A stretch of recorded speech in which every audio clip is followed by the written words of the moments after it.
sepanjang hidupku, lewati lembah air mata,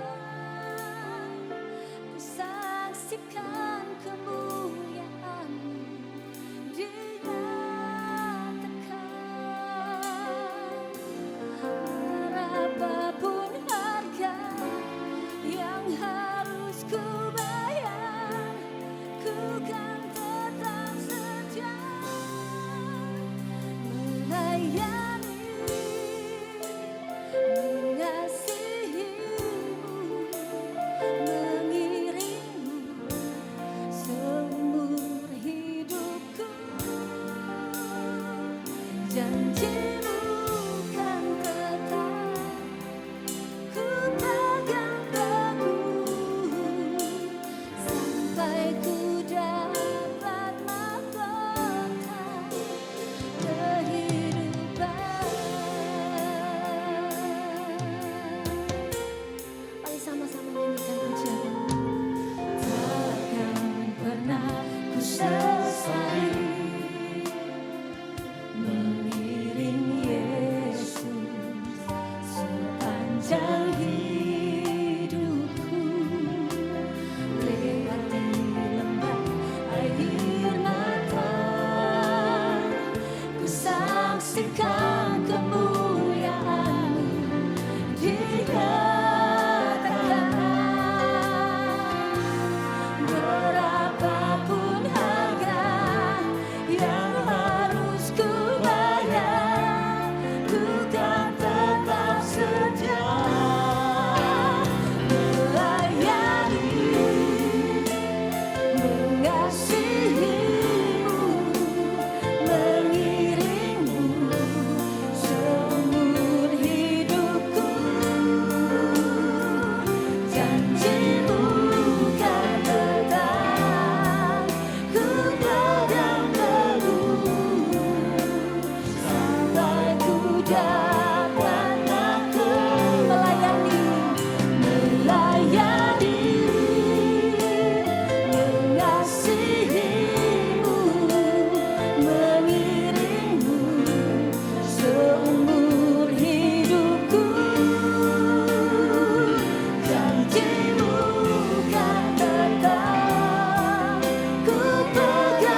Inilah ungkapan isi hati kami dan doa kami ya Tuhan.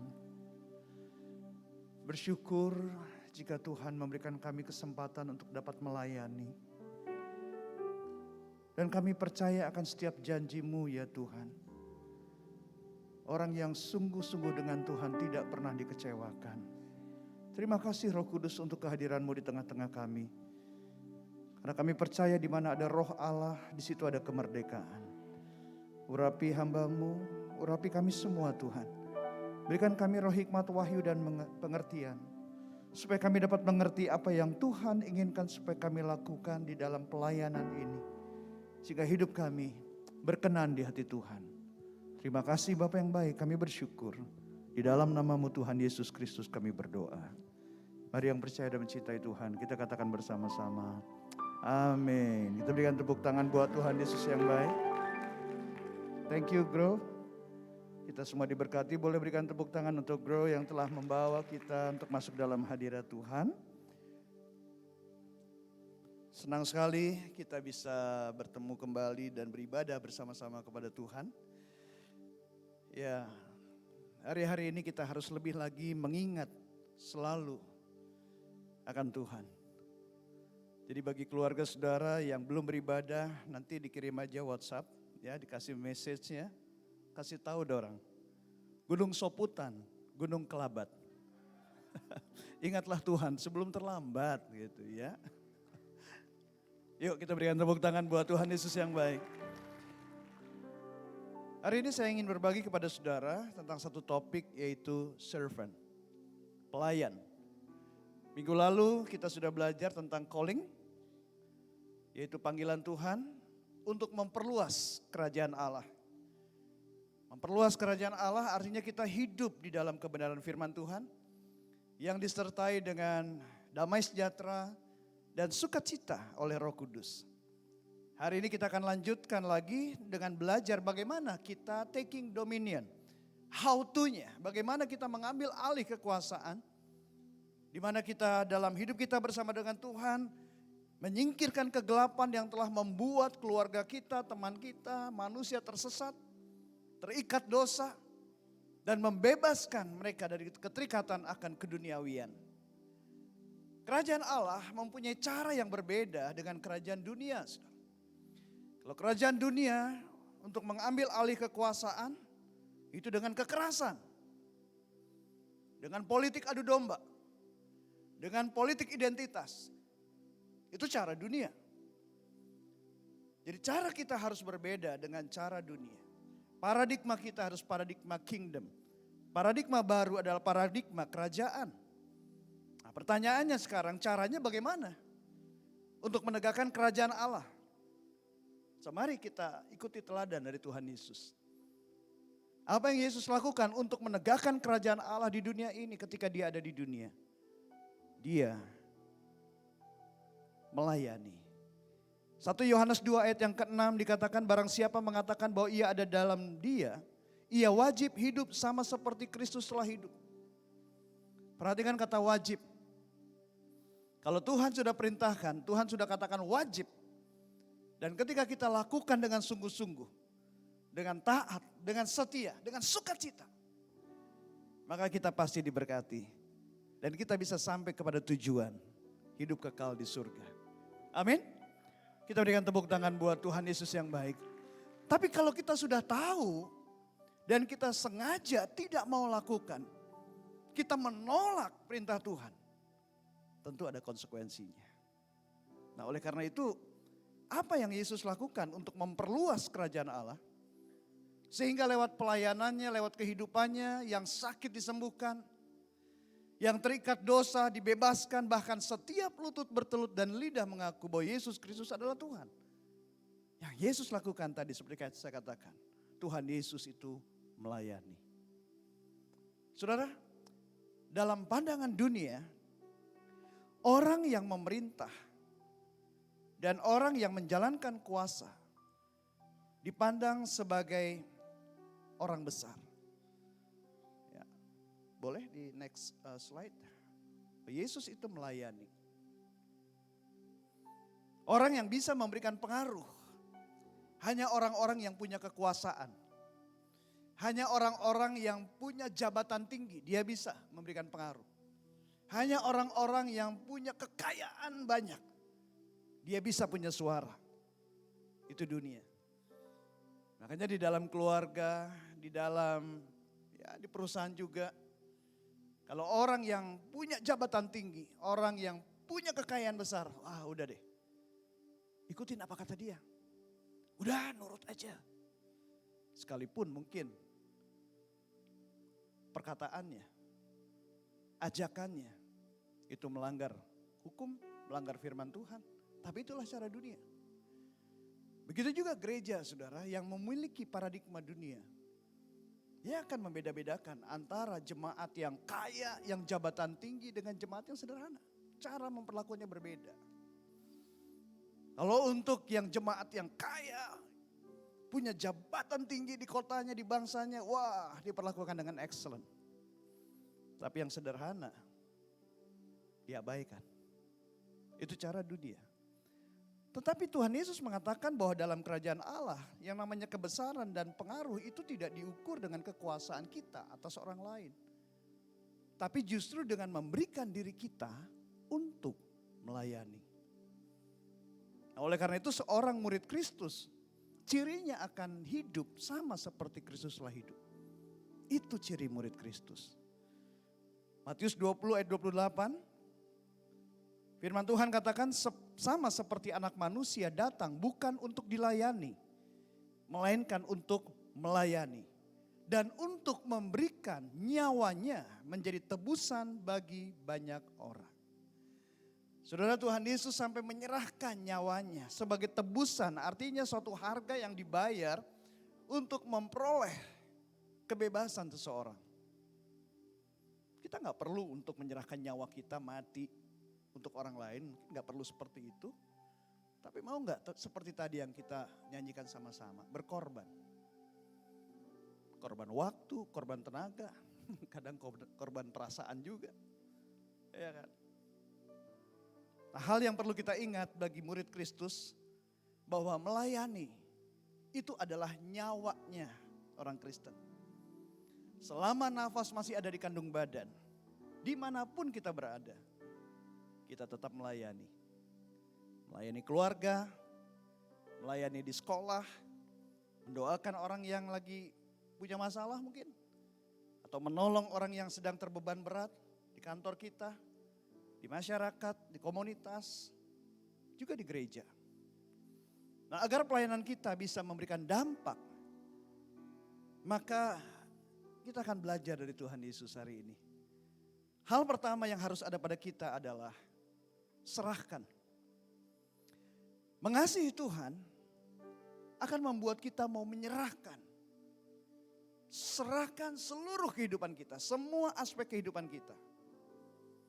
Karena tidak ada cara yang aman baik di dunia maupun di dalam kekekalan selain menyerahkan hidup kita pada Tuhan.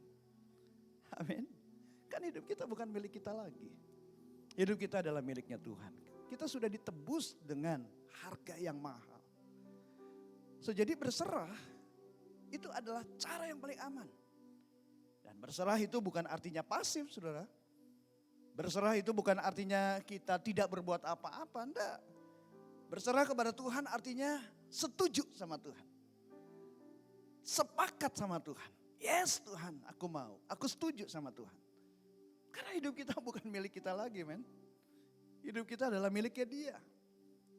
Dan Yesus melayani menghasilkan dampak yang luar biasa seperti tadi saya katakan. Karena Yesus tidak menyisakan di dalam setiap aspek kehidupannya. Dia gak sisakan, semuanya dia serahkan kepada Bapa di surga. Gak ada satupun yang disisakan. Masa depannya, keinginannya, kehidupannya pada waktu ada di dunia ini. Semuanya dia serahkan kepada Bapa di surga. Sampai puncaknya di kayu salib. Dia berkata, Bapa aku menyerahkan, aku serahkan nyawaku kepadamu. Berbeda dengan beberapa orang Kristen. Kerjaannya Tuhan aku serahkan kepadamu.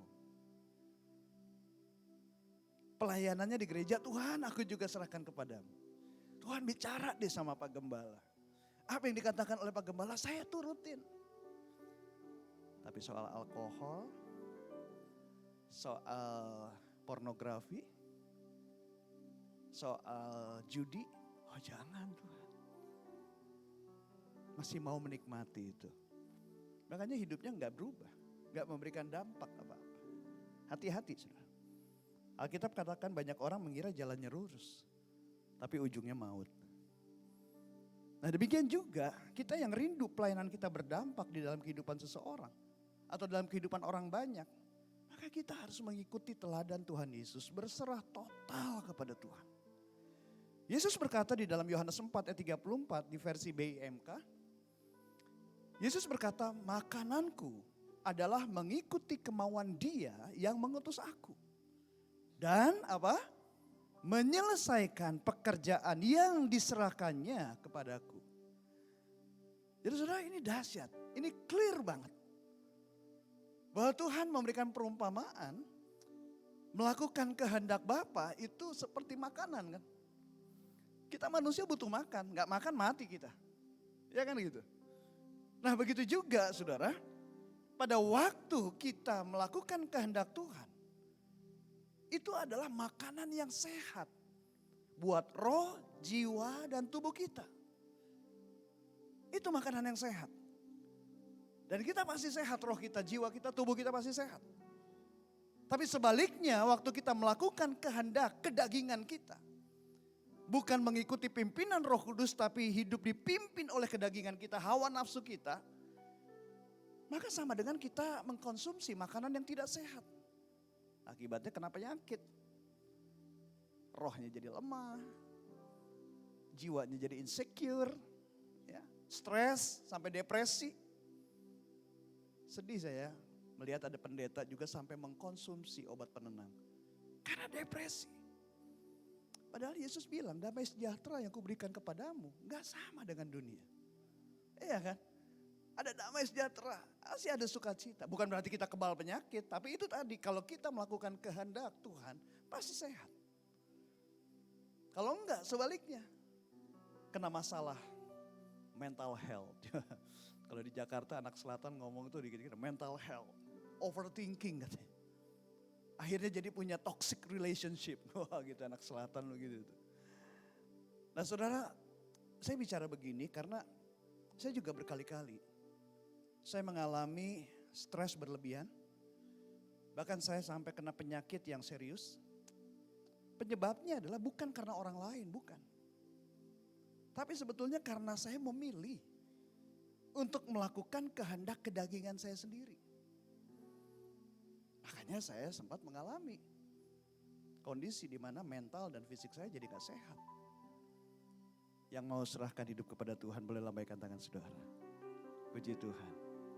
Banyak orang lagi resah, dengar berita buruk, orang cepat marah. Masalah hidup jangan dibikin susah. Kepada Tuhanlah orang berserah. Amin. Hal yang kedua saudara, yang kita bisa belajar dari Tuhan Yesus yang harus ada pada kita adalah visi. Visi adalah pandangan ke depan. Visi adalah tujuan utama. Visi adalah cita-cita di masa depan. Hidup tanpa visi kerajaan, itu seperti mati lampu. Nyanyi enggak ya? Seperti mati lampu ya sayang gitu kan. Seperti mati lampu. Saya bayangin kalau malam-malam udah gelap gulita gitu mati lampu lagi. Yang biasa tidur pakai AC, AC-nya mati. Gak nyaman banget kan. Mau keluar dari kamar, mentok sana, mentok sini, tabrak sini. Karena gak ada alat penerang. Gak ada lilin, gak ada senter gitu. Gelap. Nah seperti itulah saudara. Kalau hidup tanpa visi kerajaan. Alkitab menyatakan bahwa bila tidak ada wahyu, where there is no vision, menjadi liarlah rakyat. The people perish. Orang jadi binasa. Tapi berbahagialah orang yang berpegang pada hukum. Berpegang pada perintah Tuhan. You are happy. Memang melayani sesama itu nggak selalu mulus, saudara. Dan memang nggak gampang juga ya. Mungkin ada yang pernah punya pengalaman gitu. Udah dilayani, ditolong, didoakan, diperhatikan. Air susu dibalas dengan air tuba. Gak semua orang baik, kita bisa ketemu sama orang yang jahat. Kita bisa ketemu sama orang yang keras, tapi ada juga orang yang lembut, yang gampang untuk berubah. Kita juga bisa ketemu sama orang yang cepat tanggap, ada juga ketemu sama orang yang lemot banget. Kita bisa bertemu dengan berbagai macam manusia. Ya itulah namanya hidup, kan banyak cobaan. Kalau sedikit namanya cobain. Kita punya banyak alasan untuk, udahlah berhenti aja deh melayani. Bodoh amat. Emang gue pikirin. Jadi hidup cuma mementingkan diri sendiri. Saya pernah ada di keadaan seperti itu, saudara. Dan memang manusia lama saya tuh begitu. Bodoh amat. Yang penting lu jangan nyusahin gue gak akan nyusahin lu. Masuk surga gak gandeng-gandengan, men. Itu saya dulu, manusia lama saya begitu. Dan pernah saya ada di keadaan seperti itu.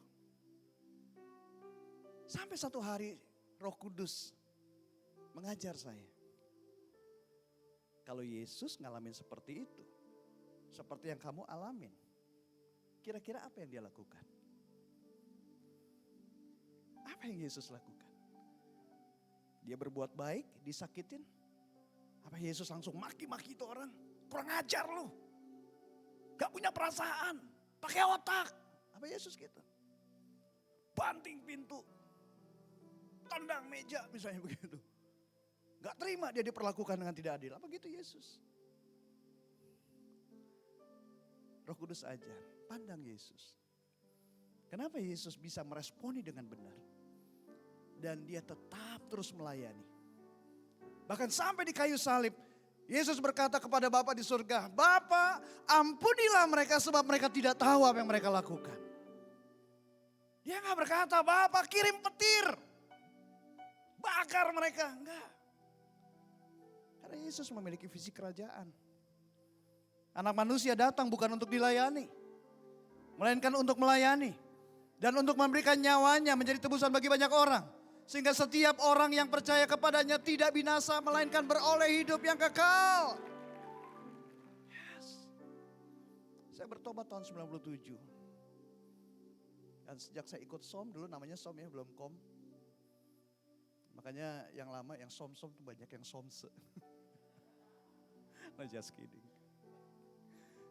Saudara, saya diajar untuk ayo minta visi. Nah kami berdoa. Saya sama istri berdoa, Tuhan apa visi untuk keluarga kami Tuhan. 97 baru dijawab 2000 men, 3 tahun. Untuk minta visi doa. Tapi di situ Tuhan belajar. Ngajar kita untuk bertekun. Sungguh-sungguh gak sih minta? Benar. Dan Tuhan kasih visi dari Lukas 1 ayat 17. Menyiapkan bagi Tuhan suatu umat yang layak baginya. Apa itu kebetulan? Ternyata di Grow Center visinya juga sama. Itu dari Tuhan. Kita berikan tepuk tangan dari pada Tuhan.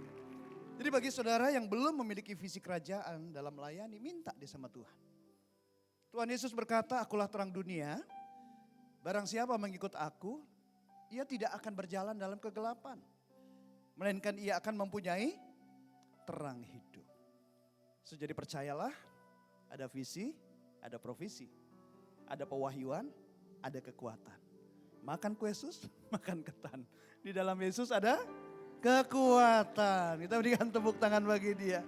Haleluya. Yang ketiga kita belajar dari Yesus. Yang harus ada pada diri kita adalah antusias. Katakan sama-sama antusias.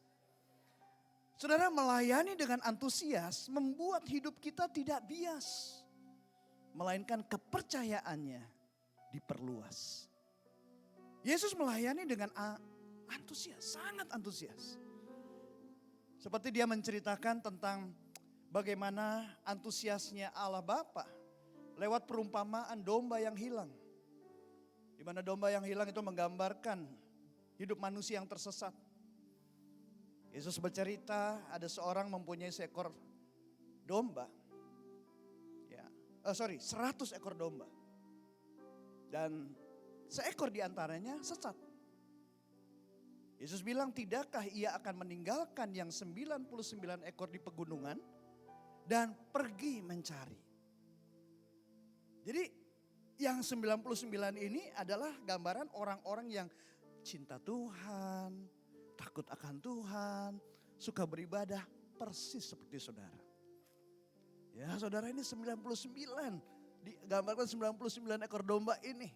Dan ditinggalkan di pegunungan. Pegunungan bicara tempat yang tinggi, dibicara hadirat Tuhan.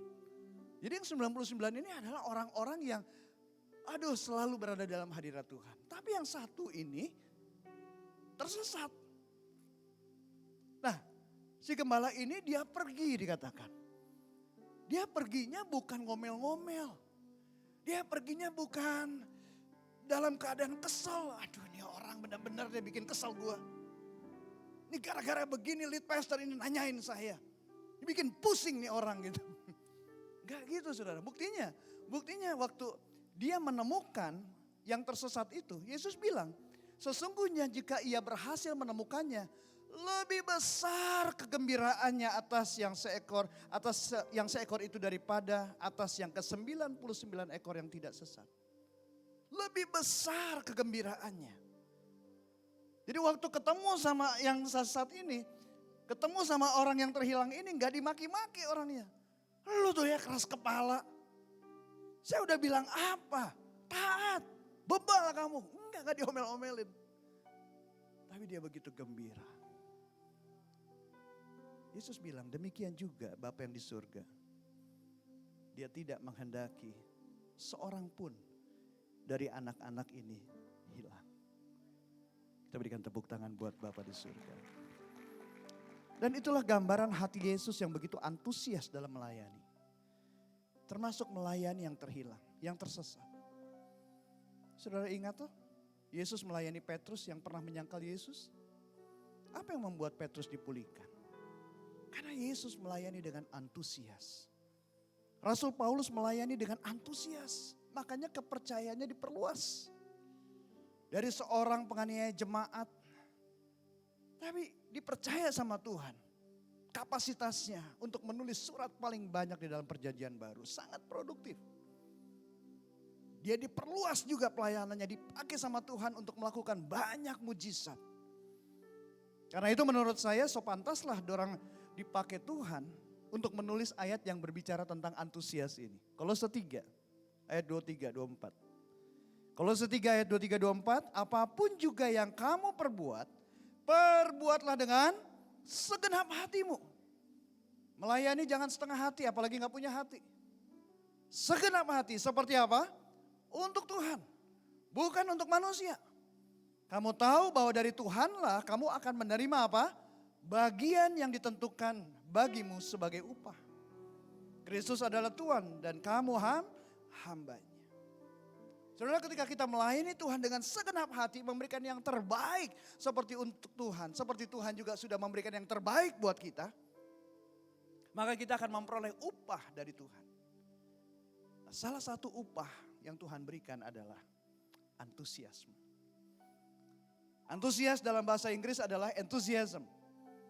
Dari akar kata bahasa Ibraninya adalah entheos, yang artinya bahasa Yunani maksud saya, entheos, yang artinya di dalam Tuhan. Jadi antusias itu berarti digerakkan dan diinspirasi oleh Tuhan karena kita melayani dengan segenap hati yang terbaik seperti untuk Tuhan. So jadi teman-teman, kasih itu akan melahirkan pelayanan. Pelayanan akan melahirkan pengaruh. Dan pengaruh akan melahirkan otoritas. Otoritas yang saya maksudkan di sini bukan berbicara tentang kekuasaan, bukan. Otoritas adalah tentang siapa yang mendengarkan saudara. Otoritas bicara di sini adalah siapa yang akan menerima pengaruh dari saudara. Yesus datang bukan dengan kuasa. Yesus datang tidak dengan palu gada, pedang. Hai semua manusia bertobat. Kalau enggak bertobat aku tebas gitu, enggak gitu. Yesus tidak datang dengan kuasa, Yesus datang dengan melayani. Dan orang-orang menghormati dia. Nah, ketika saudara dengan antusias melayani keluarga saudara, melayani komunitas saudara, melayani di marketplace, saudara, Anda akan bersuka cita. Karena orang-orang yang kamu layani, mereka mau menerima kebenaran yang saudara bagikan. Mereka mau mengikuti terang yang ada di dalam diri saudara, yaitu terang Kristus. Dan akhirnya mereka juga mau menerima keselamatan dari Tuhan. Karena firman Tuhan katakan, satu orang percaya, seisi rumah diselamatkan. Yang percaya katakan amin. So, jadi gunakan pengaruh saudara untuk memberikan dampak, untuk menolong orang lain, untuk bertumbuh. Siapa yang mau membawa orang lain bertumbuh? Lambai katakan saudara. Wah, puji Tuhan. Makan es puter rasa duren. Jemaat Grow Center, emang keren. Yang keempat saudara, yang harus ada pada kita, yang ada di dalam Yesus adalah tuntas. Memulai itu baik, tetapi menyelesaikan dengan baik itu luar biasa. Karena akan berdampak pada keselamatan dalam hidup orang lain. Jadi kalau saudara sudah memulai, ayo kita tuntaskan sampai selesai dong. Lihat Tuhan Yesus. Ketika dia di kayu salib menuntaskan karya keselamatan. Dia sampai selesai dan dia berkata tetelestai. Sudah selesai. Kalau ada di antara saudara yang berpikir untuk menyerah aja deh. Karena perlakuan dia yang menyakitkan. Karena tekanan yang begitu hebat. Udah deh nyerah aja deh. Atau mungkin saudara berdoa minta mujizat, mujizat Tuhan, mujizat. Kok gak ada ya mujizat-mujizatnya? Apa Tuhan gak sayang lagi sama saya? Kalau ada yang seperti itu, ketahuilah saudara, bahwa Tuhan itu lebih senang bersama-sama dengan kita. Mendampingi kita daripada buru-buru mengadakan mujizatnya. Amin. Orang benar tidak pernah ditinggalkan. Sekalipun dia jatuh, tidak akan jatuh tergeletak. Karena tangan Tuhan yang menopangnya. Amin. Nah, begitu juga Rasul Paulus. Bagaimana Rasul Paulus di tengah hajaran aniaya dalam pelayanannya, dia tidak mundur. Bahkan dia selesaikan pelayanannya sampai tuntas. Karena dia alami gitu, upah dari Tuhan, antusiasmenya itu. Makanya dia berkata di dalam 2 Timotius 4 ayat yang ke-7 dan 8. Aku telah mengakhiri pertandingan yang baik. Aku telah mencapai garis akhir dan aku telah memelihara iman. Sekarang telah tersedia bagiku mahkota kebenaran. Yang akan dikaruniakan kepadaku oleh Tuhan. Hakim yang adil pada harinya. Tetapi bukan hanya kepadaku melainkan juga kepada semua orang yang merindukan kedatangan. Ketika kita menyelesaikan kehendak Bapa, pekerjaannya sampai tuntas. Upah Tuhan berikan. Ada mahkota yang disediakan. Oleh hakim yang adil. Selalu ada begitu. Manusia aja ngerti kok. Pastor Monty selesaikan ya pelayanan sampai tuntas. Yes, siap Pastor Chandra. Ada upah menanti sup ikan. Betul ya? Manusia aja ngerti. Apalagi Tuhan. Dia yang berjanji pasti dia akan menggenapinya. Amin. Makanya Rasul Paulus menggambarkan untuk kita bisa menuntaskan pelayanan ini sampai selesai. Dia menggambarkan seperti kehidupan atlet di gelanggang pertandingan. Ya, di dalam gelanggang pertandingan gak ada atlet yang sendirian. Saya sampaikan waktu itu, ada manajernya, ada pelatihnya, gak sendirian. Ada tim kesehatannya, ada ahli gizinya, ada psikolog bahkan. Ya. Semuanya itu akan mendukung si atlet itu untuk menyelesaikan pertandingannya sampai tuntas. Begitu juga saudara, agar kita bisa menuntaskan pelayanan, jangan berjalan sendirian. Ada hadiah yang Tuhan sediakan. Bukan hanya untuk orang-orang tertentu, tapi kepada semua orang yang percaya kepada Tuhan. Kalau cuman penghargaan itu hanya diberikan kepada orang-orang yang jabatannya tinggi, orang-orang yang kaya, itu yang dalam pandangan dunia. Enggak semua kita bisa dapatkan itu. Tapi di mata Tuhan adalah imanmu yang menyelamatkan. Amin. Nah begitu juga saudara, ketika kita berjalan bersama-sama, bersama dengan keluarga, bersama dengan komunitas yang sehat, miliki support system yang akan mendukung saudara, mendoakan saudara, agar bisa menuntaskan pelayanan ini. Miliki. Saya pelayanan di GBI Gatot Subroto, melayani sebagai hamba Tuhan dari tahun 98 sampai sampai sekarang 2022, berarti berapa? 24 tahun ya. Saudara, sepanjang 24 tahun, itu bukan berarti mulus-mulus aja. Tadi yang saya katakan, banyak menghadapi juga tantangan-tantangan. Ya, berhadapan, ya kita tadinya preman mau jadi pendeta, ini pendeta menjadi preman gitu kan. Kaget kita gitu. Tapi itulah kehidupan kan. Pernikahan kami, saya sama Kak Esther udah berjalan 28 tahun. Bukan berarti selalu lancar. Berkali-kali dihantam badai, masalah.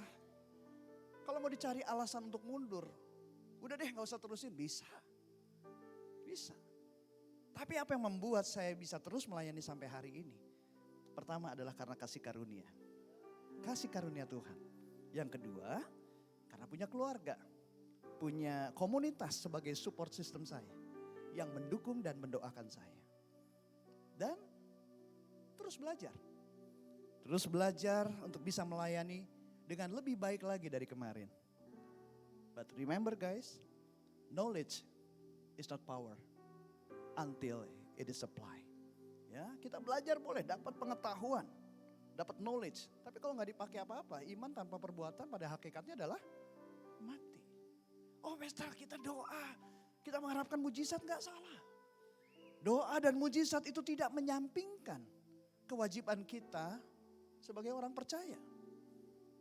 Gereja dan orang percaya nggak boleh tutup mata saudara kepada orang-orang di sekitar kita.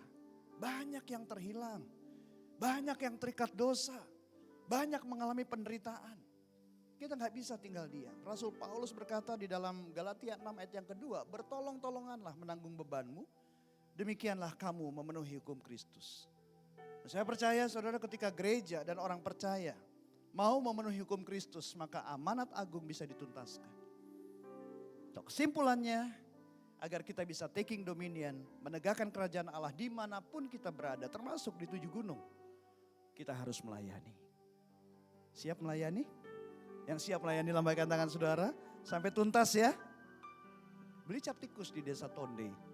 Pengikut Kristus emang paling oke. So, agar pelayanan kita bisa berdampak bagi keselamatan jiwa-jiwa, maka kita harus memiliki seperti yang Yesus miliki. Yang pertama, serahkan hidup kita pada Tuhan.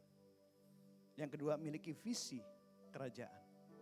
Yang ketiga, miliki antusias dalam melayani.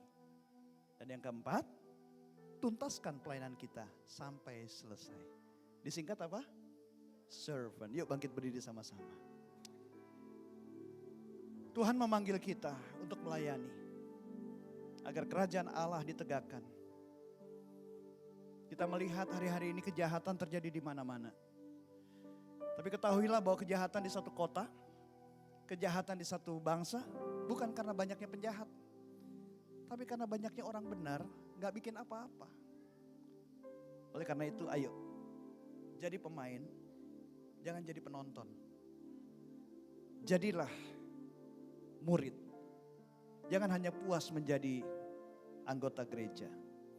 Karena itu teman-teman yang belum melayani, adalah suatu kehormatan untuk bisa melayani. Jangan ditunda, tetapi mulailah sejak sekarang ini. Amin. Are you blessed? Sudah diberkati? Ikan hiu makan tomat. I love you so much.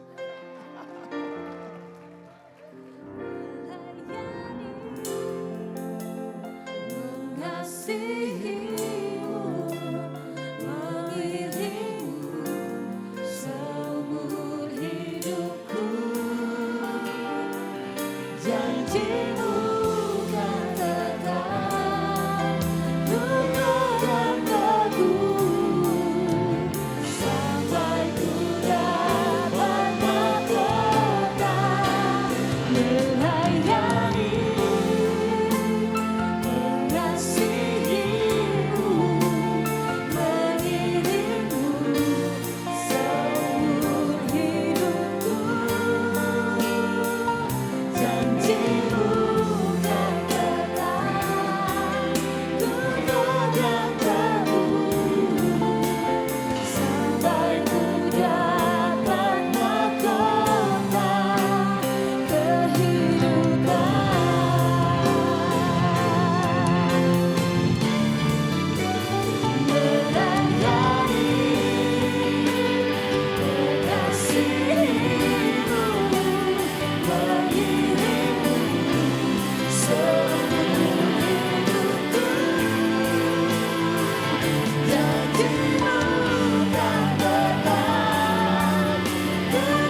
Saya ingin berdoa buat saudara yang datang dengan keluarga, apakah suami istri atau orang tua dengan anak, boleh bergandengan. Memulai pelayanan itu harus dimulai dari keluarga, start from home. Atau mungkin saudara yang tidak datang dengan keluarga, it's okay, gak apa-apa. Letakkan tangan saudara di dada saudara yang datang sendirian. Aku ingin berdoa, Tuhan, Kau melihat anak-anak-Mu, jemaat-Mu yang atasnya namamu disebut ini di Growth Center ini. Curahkan dia Tuhan, impartasikan hatinya Tuhan, servant heart, hati yang melayani. Bagi semua Tuhan setiap pribadi di tempat ini. Untuk hidup sama seperti Kristus telah hidup. Hidup tidak untuk dilayani, tetapi untuk melayani. Bahkan mau berkorban sebagai tebusan agar keselamatan itu dialami dari orang-orang yang dilayani oleh mereka. Kuatkan dan teguhkan hati mereka Tuhan. Supaya mereka tidak takut, bahkan tidak tawar hati di dalam pelayanan ini. Tuhan, kami serahkan seluruh kehidupan kami kepadamu. Dan berikan visi ya Tuhan kepada setiap pribadi yang masih mencari visi kerajaan itu. Dan Tuhan berikan rasa antusias itu seperti Yesus melayani dengan antusias. Aku berdoa Tuhan, biarlah setiap anak-anak-Mu dapat menyelesaikan pelayanannya sampai tuntas. Di dalam nama Yesus.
Menjadi pelayan-pelayan Tuhan yang antusias. Amin.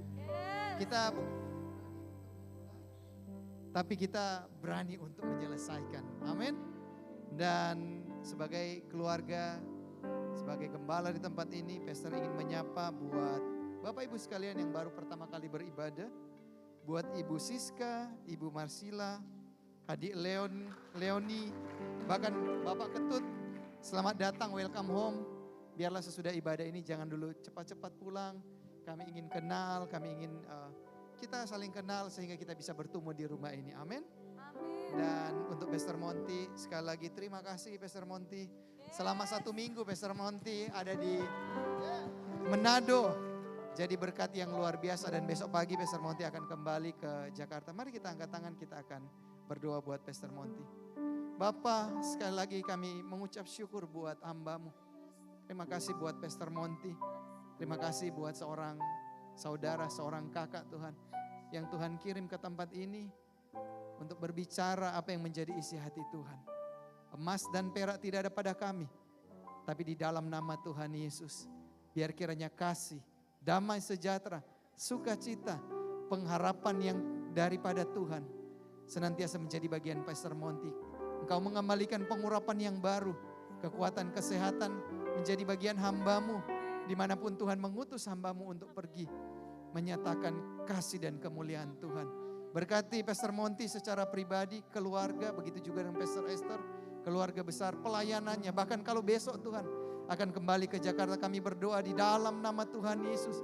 Kiranya oleh perlindungan darah Yesus menjadi bagian Pastor Monty selama perjalanan darat maupun udara, sehingga kumpul kembali, berjumpa kembali dengan keluarga dengan penuh damai sejahtera di dalam nama Tuhan Yesus. Terima kasih Bapa. Kami akan akhiri ibadah kami pada sore hari ini. Yuk sama-sama jemaat yang mengasihimu, mengiringmu seumur hidupku. Janjimu kan tetap ku pegang teguh, sampai ku dapat mahkota melayani, mengasihimu, mengiringmu seumur hidupku. Janjimu kan tetap ku pegang teguh, sampai ku dapat mahkota kehidupan. Jemaat yang dikasihi Tuhan, pulanglah dan terimalah berkat Tuhan. Segala berkat, kuasa dan otoritas itu berasal dari surga, yaitu berasal dari Tuhan kita Yesus Kristus. Dan kiranya Tuhan Yesus memberkati ketika engkau masuk dan keluar. Diberkatilah engkau di kota maupun di desa, di gunung maupun di lembah. Diberkatilah setiap bakul adonanmu dan diberkatilah buah kandunganmu di dalam nama Tuhan Yesus. Diberkatilah pribadi dan keluargamu, dan kiranya keberhasilan dari Tuhan senantiasa menjadi bagianmu dan nama Tuhan Yesus dipermuliakan. Berkat di dalam nama Bapa, Putra dan Roh Kudus, yaitu di dalam nama Tuhan Yesus senantiasa menjadi bagian kita mulai hari ini sampai Maranatha, bahkan sampai kekal selama-lamanya. Hanya di dalam nama Tuhan Yesus. Setiap kita yang sudah menerima berkat Tuhan, sama-sama kita katakan,